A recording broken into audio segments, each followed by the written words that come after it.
ಏನು ಈ ದೊಮ್ರಳ್ಳಿ ಮತ್ತು ದಕ್ಷಾಂಧ್ರ ಒಂದು ಲೇಔಟ್ ಇದೆಯೋ ಆ ಲೇಔಟ್ ಕಡೆಯಿಂದ ಎಲ್ಲ ನೀರು ನಮ್ಮ ತೋಟಗಳ ಕಡೆ ಬರ್ತಿದೆ.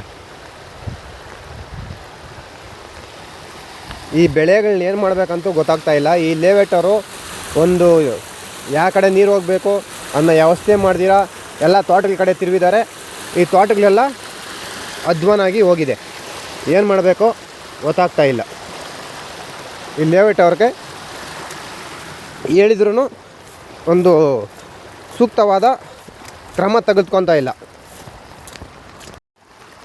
ಏನು ದಕ್ಷಾಂಧ್ರ ಮತ್ತು ದೊಮ್ರಳ್ಳಿ ಲೇಔಟ್ ಏನಿದೆಯೋ ಆ ಕಡೆಯಿಂದ ಈ ತೋಟಗಳ ಮೇಲೆ ಹರ್ಕೊಂಡು ಬರ್ತಕ್ಕಂತಹ ಒಂದು ಮಲ್ಸಂದ್ರ ಕೆರೆಗೆ ನೀರು ಈ ಪಾಟಿ ನೀರು ಹೋಗ್ತಾಯಿದೆ. ಈ ಬೆಳೆಗಳೆಲ್ಲ ನಾಶ ಆಗಿದೆ. ಅವ್ರು ಫೋನ್ ಮಾಡಿ ಕೇಳಿದರೆ ಏನು ಈ ಥರ ಮಾಡಿದ್ದೀರ ಅಂದರೆ ಒಬ್ಬನೂ ತಲೆಗೆ ಹಾಕ್ಕೊಂತ ಇಲ್ಲ. ಅವನ ಮ್ಯಾಗೆ ಇವನು ಹೇಳ್ತಾನೆ, ಇವನ ಮ್ಯಾಗೆ ಅವನು ಹೇಳ್ತಾನೆ. ಈ ತೋಟಗಳು ಏನು ಮಾಡಬೇಕಂತೂ ಗೊತ್ತಾಗ್ತಾ ಇಲ್ಲ. ಎಲ್ಲ ಈ ಹೂಗಿಡ ಮೇಲೆ ಹೋಗ್ತಾಯಿದೆ. ಬೀನ್ಸು ಹಾಳಾಗೋಗಿದೆ. ಆ ಲೇಔಟ್ ನೀರು ಒಂದು ದೊಡ್ಡ ಕಾಲುವೆಗೆ, ಒಂದು ರಾಜ ಕಾಲುವೆಗೆ ಬಿಡ್ದಿರ ಈ ತೋಟಗಳ ಮೇಲೆ ನೀರು ಬಿಟ್ಟಿದ್ದಾರೆ. ಏನು ಮಾಡ್ಬೇಕಂತ ಗೊತ್ತಾಗ್ತಾ ಇಲ್ಲ. ಇಲ್ಲಿ ನಾವು ಶಿನ್ಕಿಲಲ್ಲಿ ಮಳೆಯಲ್ಲಿ ಅಡ್ಡ ಹಾಕಿದ್ರು ಏನು ಅಡ್ಡ ಹಾಕೋದು? ಈ ನೀರನ್ನ ಯಾವ ಥರ ಅಡ್ಡ ಹಾಕೋಕ್ಕಾಗುತ್ತೆ? ಈ ಥರ ಮಾಡಿದ್ದಾರೆ ಈ ಲೇಔಟ್ ಅವರು.